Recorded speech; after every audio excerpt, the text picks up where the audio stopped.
বন্ধুরা, পৃথিবী এখন এমন একটা অবস্থার মধ্যে দিয়ে যাচ্ছে যেখানে চোখ মেলে তাকানো মানে মৃত্যুকে আমন্ত্রণ জানানো।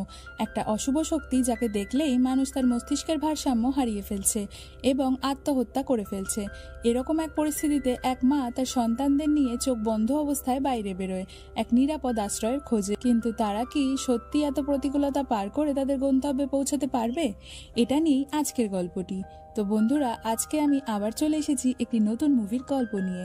গল্পের শুরুতে আমাদের মেলোরিকে দেখানো হয় যে একটা ঘরের মধ্যে খুবই ভীতভাবে তার বাচ্চাদেরকে বোঝাচ্ছে যে আমাদের একটি খুবই লম্বা এবং ভয়ঙ্কর যাত্রা শুরু হতে চলেছে। কিন্তু মনে রেখো, কোনো পরিস্থিতিতেই এই চোখে বাঁধা পট্টি খোলা যাবে না। তোমরা যদি বাইরে থেকে কোনো আওয়াজ শুনতেও পাও তাহলে সেটা সবার প্রথমে আমায় বলবে, কিন্তু চোখ খুলবে না। আর যদি খোলো তাহলেই মারা যাবে। এবার সে 3টে পাখি তার ব্যাগে ভরে নেয়, কারণ যে অশুভ শক্তি থেকে তারা নিজেদেরকে বাঁচিয়ে রেখেছে সেই জিনিসটার উপস্থিতি একমাত্র পাখিরাই টের পায়। এরপর তারা চোখ বেঁধে নদীর উদ্দেশ্যে বাইরে বেরোয়। তারা দড়ির সাহায্যে পা মেপে মেপে নদীর তীরে বোট অবধি পৌঁছায় এবং বোটটিকে সোজা করে তার উপর বাচ্চা দুটিকে বসিয়ে এক খতরনাক যাত্রায় বেরিয়ে পড়ে। কিন্তু তারা কিসে এত ভয় পাচ্ছে এটা জানার জন্য এরপর স্ক্রিন শিফট হয় এবং আমাদের 5 বছর আগের দৃশ্য দেখানো হয়, যখন সবকিছুই নর্মাল ছিল এবং মেলোরি পেন্টিং বানাচ্ছিল। মেলোরি প্রেগনেন্ট ছিল। তখন তার বোন জেসিকা আসে এবং বলে বাইরে কিছু একটা অদ্ভুত ঘটছে। তারা নিউজে দেখে রাশিয়ায় হাজার হাজার লোক বিনা কারণেই সুইসাইড করছে, কিন্তু কারণটা যে কি সেটা কেউ বুঝতে পারছে না। তারা এই খবরটা খুব একটা গুরুত্ব দেয় না। এরপর তারা দুই বোনে মেলোরির চেকআপের জন্য বাইরে বেরিয়ে পড়ে। হসপিটালে চেকআপের পর তারা ফেরার সময় মেলোরি দেখে হসপিটালের এক নার্স নিজের মাথা দেওয়ালে ঠুকে ঠুকে আত্মহত্যা করছে। এটা দেখে সে খুবই ভয় পেয়ে যায় এবং শিগগিরই তার বোনের গাড়িতে গিয়ে বসে এবং বলে যে শিগগিরই এখান থেকে বেরিয়ে চলো, কারণ সেই ভয়ঙ্কর জিনিসটা আমাদের শহরেও চলে এসেছে। তারা খুব দ্রুত গাড়ি চালিয়ে বেরোনোর চেষ্টা করে। এই সময়ের মধ্যেই চারিদিকের অবস্থা ভয়ানক হতে শুরু করে। রাস্তায় প্রচুর অ্যাক্সিডেন্ট হচ্ছিল এবং লোকেরা দৌড়াদৌড়ি করতে শুরু করে। এটা দেখে তারা দুজন খুবই ভয় পেয়ে যায়। তখনই মেলোরি ফোন রিসিভ করার জন্য পেছনে ফেরে, আর এই মধ্যেই জেসিকা সেই ভয়ঙ্কর জিনিসটাকে দেখে ফেলে। ফলে তার চোখের রং বদলাতে থাকে। মেলোরি সামনে তাকায়, কিন্তু সে কিছুই দেখতে পায় না। ততক্ষণে জেসিকার মস্তিষ্কের ভারসাম্য হারিয়ে যেতে থাকে এবং সে গাড়ির স্পিড বাড়াতে থাকে। মেলোরি তাকে আটকানোর অনেক চেষ্টা করে, কিন্তু জেসিকা শোনে না। তখনই তাদের গাড়িটার অ্যাক্সিডেন্ট হয়ে যায়। দুজনে সৌভাগ্যবশত বেঁচে যায় এবং বাইরেও বেরিয়ে আসে, কিন্তু জেসিকা একটা ট্রাকের সামনে গিয়ে আত্মহত্যা করে। মেলোরি তো ভীষণই ভয় পেয়ে যায় এবং সে রাস্তায় প্রচুর লোকেদের সঙ্গে দৌড়তে আরম্ভ করে, কিন্তু শিগগিরই সেও পড়ে যায়। তখন একটা মেয়ে তাকে সাহায্য করার জন্য এগিয়ে আসে, কিন্তু সে মেলোরিকে ওঠানোর আগেই তার দৃষ্টিও সেই ভয়ঙ্কর জিনিসটার ওপর পড়ে যায়। ফলে সে একটা জ্বলন্ত গাড়িতে গিয়ে বসে পড়ে। এরপরই গাড়িটা ব্লাস্ট হয়ে যায়। সেই মেয়েটির হাজবেন্ড ঘরের ভেতর থেকে এইসব দৃশ্য দেখছিল, কিন্তু তার করার কিছুই ছিল না। এর মধ্যেই টম নামের এক ব্যক্তি এসে মেলোরিকে হাত ধরে উঠিয়ে ঘরের ভেতরে নিয়ে যায়। ওখানে অনেক লোক উপস্থিত ছিল, কিন্তু সবাই ভীত সন্ত্রস্ত ছিল। কারো ফোনে নেটওয়ার্ক ছিল না এবং সবাই খুবই চিন্তিত ছিল। তারা নিউজ দেখে বুঝতে পারে যে এই অদৃশ্য জিনিসটা সারা পৃথিবীতেই ছড়িয়ে পড়েছে এবং যারা সেই ভয়ঙ্কর জিনিসটাকে দেখে ফেলে তারাই আত্মহত্যা করে বসে। পুরো স্টেটে এমার্জেন্সি ডিক্লেয়ার করে দেওয়া হয়েছে। সবাইকে বলা হয়েছে ঘরের ভেতরে থেকে জানলা দরজা ভালো করে সিল করে দিতে। এইরকমভাবেই 3 দিন পার হয়ে যায় এবং রেডিওতে বারবার করে সতর্ক বার্তা জানানো হয় যে কেউ যেন বাইরে দেখার চেষ্টাও না করে। এর মধ্যেই একজন প্রেগনেন্ট মহিলা ঘরের বাইরে থেকে ভেতরে ঢোকানোর জন্য রিকোয়েস্ট করতে থাকে, কিন্তু তারা সবাই ভয়তে ছিল যে সেই মহিলা কি আদৌ ইনফেক্টেড ছিল কিনা। অবশেষে খুব সাবধানতা সহকারে সেই মহিলাকে ঘরের ভেতরে নিয়ে নেওয়া হয়। তার নাম ছিল অলিম্পিয়া এবং তার প্রেগনেন্সির এটা শেষ মাস ছিল মেলোরির মতোই। কিন্তু এখন সবচেয়ে বড় সমস্যা হলো খাবার দাবারের জিনিসপত্র ধীরে ধীরে শেষ হচ্ছিল। ঘর থেকে কিছু দূরে মার্কেট ছিল, কিন্তু না দেখে সেই অবধি কিভাবে পৌঁছানো যায় সেটাই সবাই ভাবছিল। এদিকে ঘরের মালিক গ্রেট বলে, আমরা যদি সিসিটিভি ক্যামেরার মাধ্যমে বাইরে দেখি তাহলে হয়তো কেউ এফেক্টেড হব না। বাকি সবাই এটাতে বারণ করে, কিন্তু গ্রেট বলে যদি এই প্ল্যানটা সাকসেসফুল হয় তাহলে আমরা খুব সহজেই মল অবধি পৌঁছে খাবার দাবারের জিনিসপত্র আনতে পারবো। ফলে এটা শুনে সবাই রাজি হয়ে যায় এবং তার হাত চেয়ারের সঙ্গে বেঁধে সবাই অন্য রুমে চলে যায়, যাতে সে নিজের কোনো ক্ষতি না করতে পারে। এরপর সে ক্যামেরার দ্বারা বাইরে দেখতে থাকে। কিছুক্ষণের মধ্যেই সেই অদৃশ্য জিনিসটা ক্যামেরা ক্যামেরার সামনে আসে এবং সেটা দেখার পর তার মস্তিষ্ক এফেক্টেড হয়ে যায় এবং সে পাগলের মতো হয়ে যায়। এরপর সে আত্মহত্যা করে বসে। এটা দেখে সবাই বুঝে যায় যে সেই অদৃশ্য জিনিসটাকে নিজের চোখে দেখো বা স্ক্রিনের দ্বারা মৃত্যু তো নিশ্চিত। এবার সময় আবারও প্রেজেন্ট টাইমে দেখানো হয়, যেখানে ম্যালোরি তার বাচ্চাদের সঙ্গে 14 ঘন্টা যাবৎ বোটে যাত্রা করছিল। এবার ম্যালোরি তার সঙ্গে আনা পাখিগুলোকে জল খাওয়ায় এবং বারবার রেডিওর সাহায্যে কারোর সঙ্গে যোগাযোগ করার চেষ্টা করছিল। তখনই হঠাৎ সেই পাখিগুলো চিৎকার করতে শুরু করে এবং একটা ভয়ঙ্কর আওয়াজ বারবার তার নাম ধরে ডাকছিল। সে সবকিছু ইগনোর করে সামনে এগোতে থাকে। কিছু দূর আরও এগোনোর পর নদীর কিনারা থেকে একটা লোক চিৎকার করে তাকে ডাকে এবং বলে, চোখের পট্টি খুলে ফেলো, তুমি এখানে সুরক্ষিত আছো এবং আমার কাছে অনেক খাবারও আছে। কিন্তু ম্যালোরি বাচ্চাদের কাপড়ে ঢেকে গান দিয়ে চারিদিক শুট করতে থাকে। তাও সেই লোকটা তাদের অবধি পৌঁছেই যায় এবং সে জোর করে ম্যালোরির চোখে বাঁধা পট্টি খোলার চেষ্টা করে। ফলে ম্যালোরি তার কাছে থাকা ধারালো অস্ত্র দিয়ে সেই লোকটিকে বারবার আঘাত করে তাকে ঘায়েল করে দেয়। অবশেষে সেখান থেকে বেঁচে বেরিয়ে যায়। এরপর গল্প আবার ফ্ল্যাশব্যাকে চলে যায়, যেখানে সবাই খাবার আনার জন্য মলে যাওয়ার প্ল্যান বানাতে থাকে। টম বলে যে আমরা গাড়িতে করে যেতে পারি, গাড়ির জানলা কভার করে আমরা জিপিএস এর সাহায্যে সুপারমার্কেট অবধি পৌঁছাতে পারবো। এরপর তারা সবাই সেটাই করে, উইন্ডো এবং ক্যামেরা ভালোভাবে কভার করে এবং 5 জন লোক গাড়ি নিয়ে সুপারমার্কেটের উদ্দেশ্যে রওনা হয়।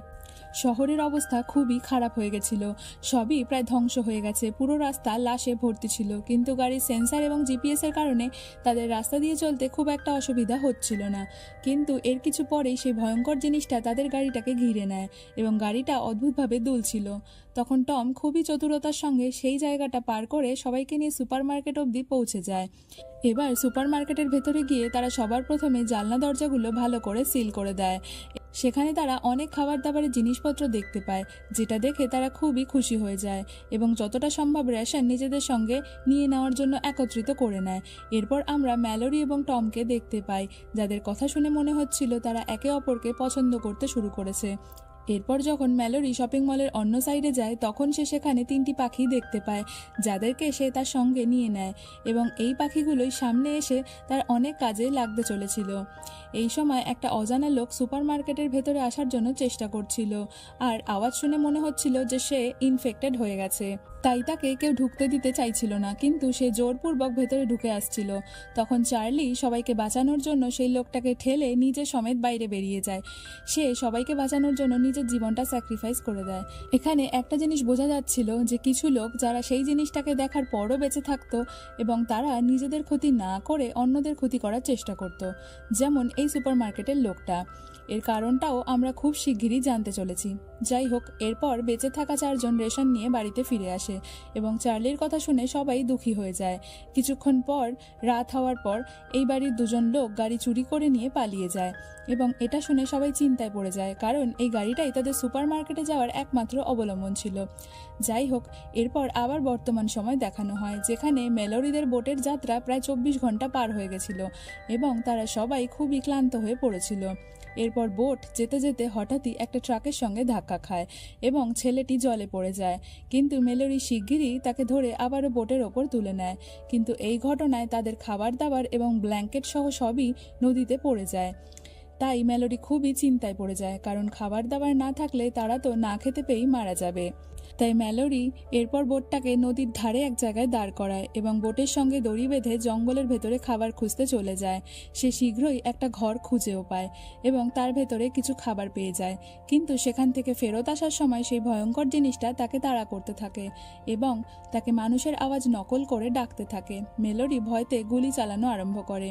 এদিকে গুলির আওয়াজ শুনতে পেয়ে বাচ্চা মেয়েটি নিজেকে দড়ির সঙ্গে বেঁধে বোট থেকে নেমে হাঁটতে থাকে এবং ম্যালোরিকে খুঁজতে খুঁজতে সে শয়তানের খুব কাছাকাছি পৌঁছে যায়। কিন্তু তখনই ম্যালোরি তাকে দড়ি ধরে টেনে আবার বোটের ভেতরে নিয়ে আসে এবং খুব বকা দিয়ে বলে যে যাই হয়ে যাক না কেন, তুমি আর কখনোই এরকম করবে না। এরপর তারা 3 জন আবারও তাদের যাত্রা শুরু করে এবং গল্পটিও সামনের দিকে এগিয়ে যায়। আর অতীত সময় দেখানো হয়, যেখানে ম্যালোরি আর টমের মধ্যে সম্পর্ক ভালো হতে থাকে।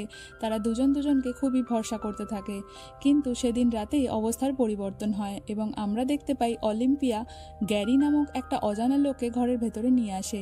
এটা দেখে সবাই খুবই ভয় পেয়ে যায় এবং গ্যারিও সবাইকে রিকোয়েস্ট করতে থাকে যে প্লিজ আমাকে এখানে থাকতে দাও। কারণ আমার ঘরের ভেতরে কিছু সাইকো লোক ঢুকে এসেছিল, যারা আমার বন্ধুদেরকে চোখ খুলে দিয়েছিল। তারা শয়তানকে দেখে নেয় এবং তারাও আত্মহত্যা করে নিয়েছে। আমি কোনো রকমে বেঁচে এখানে চলে এসেছি।